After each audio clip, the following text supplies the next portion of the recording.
रमाईला तिच्या लेकीने लिहिलेलं पत्र. डॉक्टर प्रतिभा जाधव, नाशिक. काय म्हणतायत डॉक्टर प्रतिभा जाधव रमाईला आपल्या पत्रामधून? आपण बघूया. प्रिय रमाई, तू नसतीस तर आज कुठे असतो आम्ही, कल्पनाही करवत नाही. तू जीवापाड सोसलंस माऊली. त्यागाची परिभाषा तू आहेस. गावकुसाबाहेरील लाखो मुक्या जीवांना माणूस म्हणून जगण्याचा सन्मान तू अपार दुःख सोसल्यामुळेच मिळालाय. ह्याची जाणीव पावलोपावली आम्हास होते. प्रज्ञासूर्याच्या आयुष्यात तू नसतीस तर कल्पनाच नको वाटते.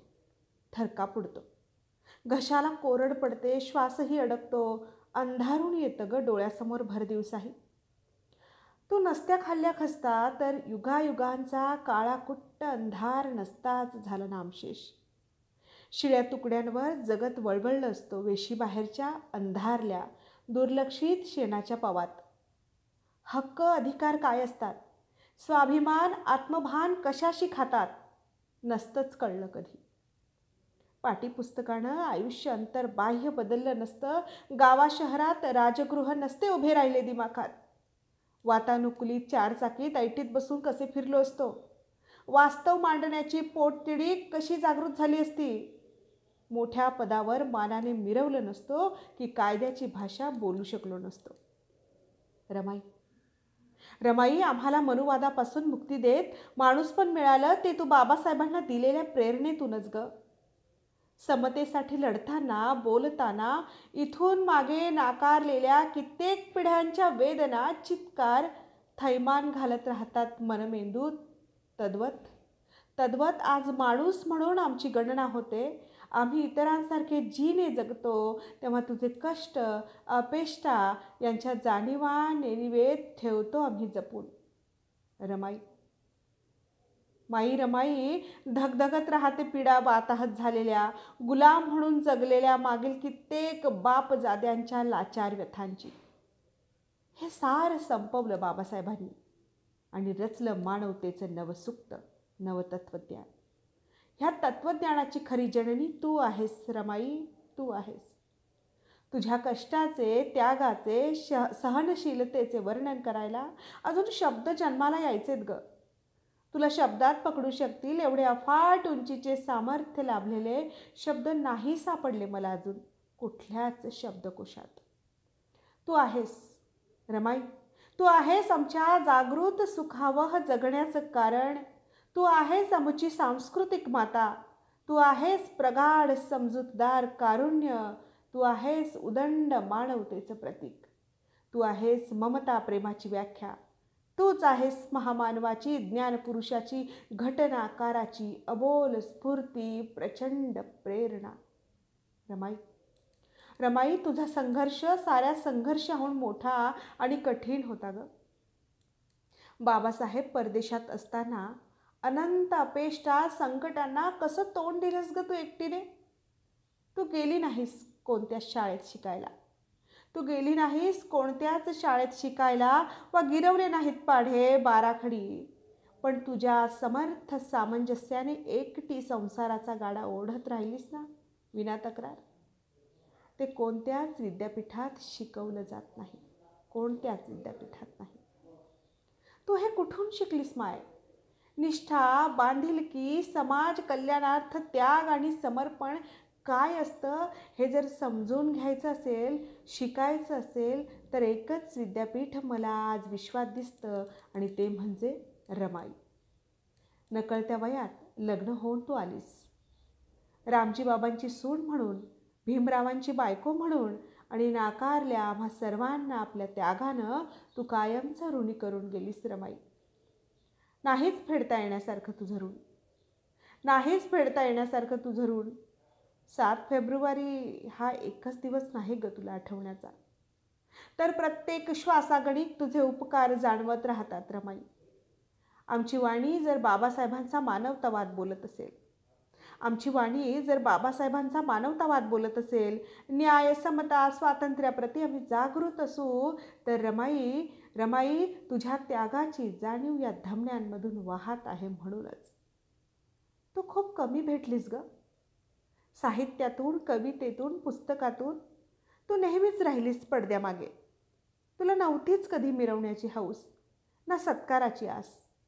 तू तर जगलीस फक्त तुझ्या साहेबांची आणि आमच्या बाबासाहेबांची रामू म्हणून. रमाई, रमाई, तुझ्या आयुष्याची गणितं खूप किचकट होती ग. कशी सोडवलीस ही इतकी किचकट गणितं तू अचूक? तुला ना लाभलं पुरेसं वस्त्र, ना अन्न, ना पैसा, ना कसलीच सुख. तरी तू कशी ग विना तक्रार झगडत राहिलीस हयातभर आयुष्याशी? तू बाई म्हणून कोडं वाटत आली आहेस आम्हाला, खरं सांगते. तुझ्या बालपणीच तू झालीस पोरकी. नियतीने निर्दयी वार केलेत तुझ्यावर, पण तू संयमाने ठामपणे लढत राहिलीस. दुःखाचा कांगावा नाही की सहानुभूतीची आस नाही. तू ना मला खूपदा अनाकलनीय कोडं वाटतेस खरंच. आई रुक्मिणीची कष्टाळू रामी, बाबासाहेबांची प्रिय प्रेमळ पत्नी रामू आणि करोडोंची रमाई आहेस तू. कष्टाशिवाय मनुष्य मरतो, कष्टानं मरत नाही. कुणाचं वाईट चिंतू नये, कुणाची निंदा द्वेष करू नये. दुनियेत गुणांची कदर होते, आपण स्वच्छ असावं. एक दिवस आपली कदर होतेच. हिणवणाऱ्यांच्या माना एक ना एक दिवस खाली जातात. हे तुझ्या आईनं दिलेलं बाळकडू तू आयुष्यभर प्रकर्षानं जगलीस रमाई. कसं साध्य केलंस हे सारं काटेकोरपणे? तुझ्या पोरसौदा वयात अकाली तू पोरकी झालीस. आईबापाच्या मायेचं खंबीर छत्र कायमचं हरपलं. अनपेक्षित आलेल्या या वादळाने तू डगमगली नाहीस. मागे पुढे अंधार दाटलेला असताना त्याही सैरभैर अवस्थेत तू आस पुसली आणि लहानग्या गौरा शंकरची तू आई झालीस. कुठल्याच बुकात, शाळेत, विद्यापीठात नाही शिकवलं जात ग हे. म्हणूनच जेव्हा जेव्हा सारं संपल्यासारखं वाटतं, चौफेर काळोख दाटतो, दिशा सापडत नाहीत, वाट दिसत नाही, संकट कोंडमारा करतात, नैराश्य घेरतं, न्याय्य बाजूसाठी लढताना छुपे धर्मांध वार होतात, तेव्हा डोळे घट्ट मिटून मी रमाई आठवत जाते. आणि आपसूक बळ मिळतं काळोखात उजेड पेरण्याचं. म्हणूनच रमाई, तू आहे संजीवनी आमच्या स्वप्नांची. रमाई, तू आहे संजीवनी आमच्या स्वप्नांची, आमच्या मनांची, आशांची आणि आगामी साऱ्याच विजयांची. रमाई, खरं तर तू बालपण हरवलेली आणि समजूतदार आई पण अकाली गवसलेली आमची प्रेरणा. वयाच्या 9व्या वर्षी पुस्तकवेड्या देखण्या बुद्धिमान भीमरावांची तू जोडीदार झालीस. खरं तर तुझा संसार हा वादळाबरोबरचा संसार होता. मातेच्या निधनानंतर तू गौराशंकरची आई झालीस आणि बालपणीच आई गमावलेल्या बाबासाहेबांची देखील आई झालीस. वलंगकरांची लेक, सुभेदाराची सून झाली रमाबाई भीमराव आंबेडकर. मीरा आत्याच्या तालमीत तू घडलीस रमाई. आपलं भवितव्य काय, कोणत्या दिशेने हा प्रवास तुला नेणार, कुणालाही कसला पत्ता नसताना तुफानाशी लगीनगाठ बांधून नवा इतिहास घडवण्यासाठी तू सज्ज झालीस. ज्योतिबांनी साऊला अक्षर ओळख करून दिली तशी तूही तुझ्या साहेबांकडून वाचायला शिकलीस. तुला नवऱ्याच्या हुशारीचं मोठं अप्रूप वाटायचं नाही. म्हणूनच तर मॅट्रिक पास झाल्यावर भीमरावांचा सत्कार तू डोळे भरून अनुभवला आणि घरी आल्यानंतर म्हणालीस नवऱ्याला, तुम्ही खूप मोठे व्हा, आणखी खूप शिकाण मोठे व्हा.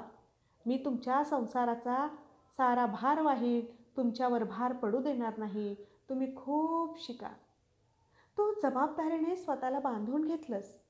तुझ्या साहेबांना दिलेला शब्द अखेरपर्यंत पाळलास. कष्टत राहिलीस, तिष्ठत राहिलीस, अनवाणी वाट तुडवत राहिलीस. कधी कसली अपेक्षा नाही की मागणी नाही.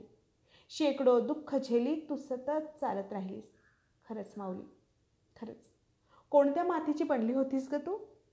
निरपेक्षपणे साऱ्या जीवनाची आहुती देत गेलीस. पित्यासमान सासरा रामजी बाबांच्या रूपात तुला लाभला, पण काळाने हे छत्रही हिरावून घेतल्यानंतर तू खूप दुःखी झालीस रमाई.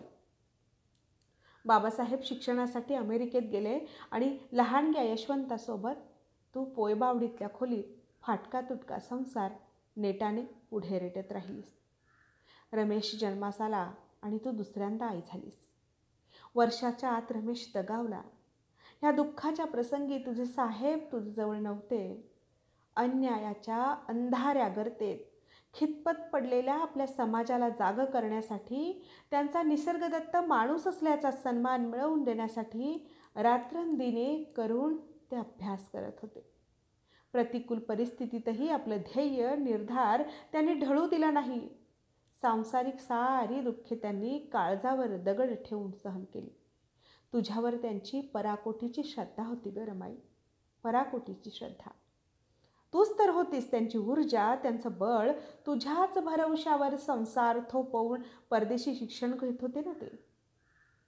छोट्या छोट्या गोष्टींमुळे खचून गेलेल्या, मरण जवळ करू पाहणाऱ्या माणसांनी खरं तर तुझा काटेरी वाटेवरला प्रवास समजून घेतला तर त्यांना कळेल आपण किती फालतू कारणांसाठी जगणं संपवायला जातोय. रमेशच्या पाठी इंदू जन्माला आली आणि पुन्हा त्याच दुःखाची पुनरावृत्ती, पुन्हा त्याच दुःखाची पुनरावृत्ती इंदू ही 1.5 वर्षातच सोडून गेली. काटेकोर काटकसरीत, प्रसंगी गोवऱ्या शेण्या थापून दिवस काढणाऱ्या तुझ्याकडे कसले आले मुलांच्या उपचारासाठी पैसे ग? बाबासाहेब लंडनला शिक्षण घेत असताना इंदू नंतर जन्मलेला आणि जन्मापासून आजार सोबत घेऊन आलेला नाजूक प्रकृतीचा गंगाधर हे तिसरं लेकरूही आपल्या डोळ्यासमोर शेवटचा श्वास घेताना तू पाहिलंस रमाई. काय वाटलं असेल तुझ्यातल्या आईला? बाप रे, कल्पनाही करवत नाही ग, कल्पनाही करवत नाही. पोटची 3 लेकरं मातीत पुरताना तुझं काळीज किती खोलवर पोखरलं असेल नाही, दुःखाने, वेदनेने, व्यथेने, याचनेने. अशा कठीण कसोटीच्या क्षणी तुझे साहेब तुझ्यासोबत नसणं हेही दुःख मोठंच ग माऊले, खूप मोठं दुःख आहे हे. मन किती घट्ट केलं असशील तू 9 महिने उदरात वाढवलेलं लेकरू मातीआड करताना. त्यावेळी तुझ्याजवळ नव्हता जोडीदाराचा भक्कम खांदा विसावण्यासाठी, की नव्हते त्याचे दिलाशाचे 4 शब्द त्या कठीण समयी. तू नेहमीच केलेस परिस्थितीशी 2 हात. जणू विसावा, सुख ह्या बाबी तुझ्यासाठी नव्हत्याच कधी. तुझ्यासाठी तर होती काट्यांची वाट, दुःखानं भरलेलं ताट आणि वेदनांची साथ. तुझा आणि तुझ्या साहेबांचा जीव की प्राण असणारा राजरत्न गेला तेव्हाही तुझं काळीज दुभंगून गेलेलं. नियतीने, परिस्थितीने खडतर कसोटी पाहिली तुझी आयुष्यभर. 5 पैकी 4 अपत्य काळाने हिरावून घेतली. अशा वेळी बाबासाहेब देखील एवढ्या मोठ्या दुःखानं खचले होते. पण रमाई, तूच कणखर झालीस आणि त्यांना कर्तव्याची जाणीव करून दिलीस. पोटची अपत्य गेलीत, पण समाजातील असंख्य लेकरांना मानाचं, माणूसपणाचं जगणं लाभावं म्हणून तूच उभारी दिलीस पुन्हा साहेबांना. म्हणूनच खरंच तू आम्हा सर्वांची आई आहेस, रमाई आहेस. रमाई, तुला लाभलंच नाही सुख कधी. पण तुझे साहेब जेव्हा तुला प्रेमाने राम म्हणायचे तेव्हा तू मोहरायचीस, खुलायचीस. किती माफक अपेक्षा आणि व्याख्या होती नाही तुझी सुखाची. बाबासाहेब परदेशात शिकत असताना तू पोयबावडी ते दादर माहीमपर्यंत पायपीट करायचीस. तू शेण वेचलं, गोवऱ्या थापल्या, सरपणासाठी वनवन केली. बॅरिस्टरची बायको सरपणाचे भारे डोईवर वाहते म्हणत तुझ्या साहेबांना कुठे कमीपणा येऊ नये म्हणून तू अंधारून आल्यावर सरपण आणायला बाहेर पडायचीस. किती हे निस्सीम प्रेम आणि काळजी साहेबांची. रमाई, तुझे सारे फोटो कुठे कुठे धुंडाळून शोधून बघितले ग मी. साऱ्या फोटोत तुझा क्रूश देह, डोळ्यातील करुण प्रेमळ भाव आणि चेहऱ्यावरील अगणित कष्ट, अपेष्टांचं सोसणं प्रकर्षाने चटकन नजरेत भरतं. खरंच किती सोसलंय रमाई तू आमच्यासाठी.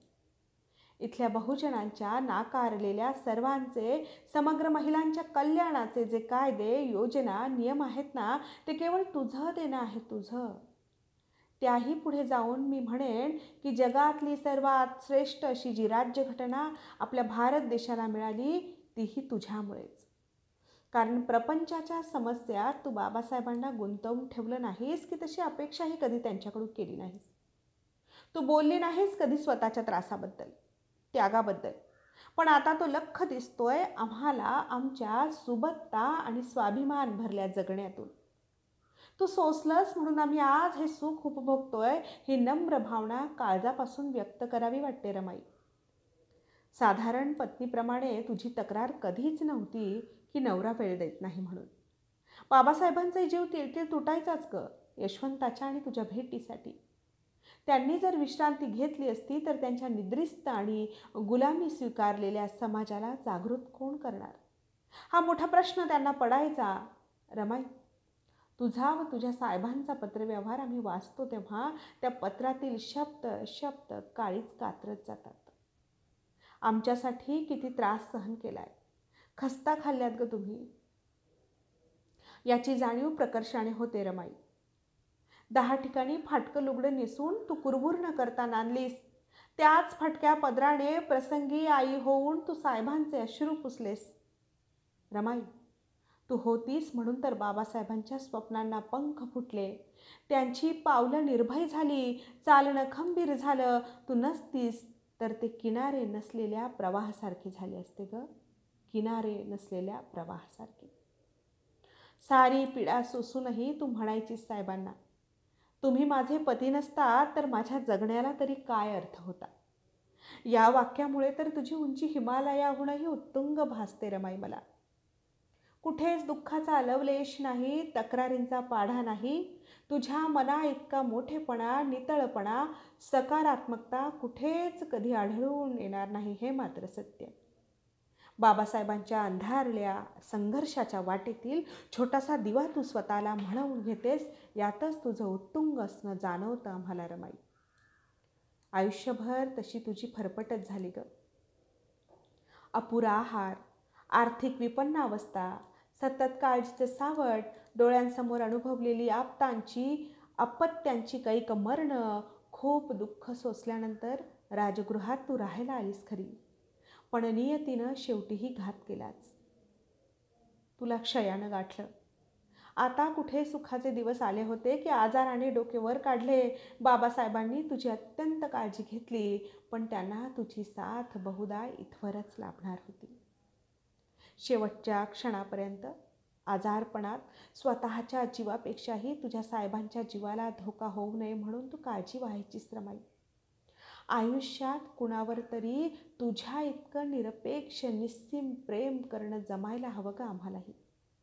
रमाई, तुझी शेवटची इच्छा होती ना, भरल्या कपाळानं हिरव्या लुगड्यानं जाता यावं, कायमचा निरोप घेता यावा. तसं तू तुझ्या साहेबांना बोलून सुद्धा दाखवायचीस आणि ते हळवे हळवे होत दुःखाने गदगदून जायचे. रमाई, अखेर तो दुःखाचा दिवस उगावलाच. रंजल्या गांजल्यांची आई, बाबासाहेबांना प्रिय असलेली रामू अखेरच्या प्रवासास निघाली. तू गेलीस तेव्हाही मृत्यूला हवालदिल करणारं, मरणावर विजय मिळवणारं कृतकृत्य स्मित तुझ्या मुखावर उतरलेलं. तुझ्या साहेबांच्या अश्रूंना बांध नव्हता. ते तुला लहान लेकरांसारखे वारंवार विनवत होते, रामू रामू मला सोडून जाऊ नकोस, रामू रामू मला सोडून जाऊ नकोस. 27 मे 1935 रोजी तू आम्हा सर्वांना पोरकं करून गेलीस रमाई, पोरकं करून गेलीस. आई आई म्हणत यशवंता हंबरडा फोडत होता. साहेबांची रामू हरपली होती. कारुण्याच्या महाकाव्याचा अंत झाला.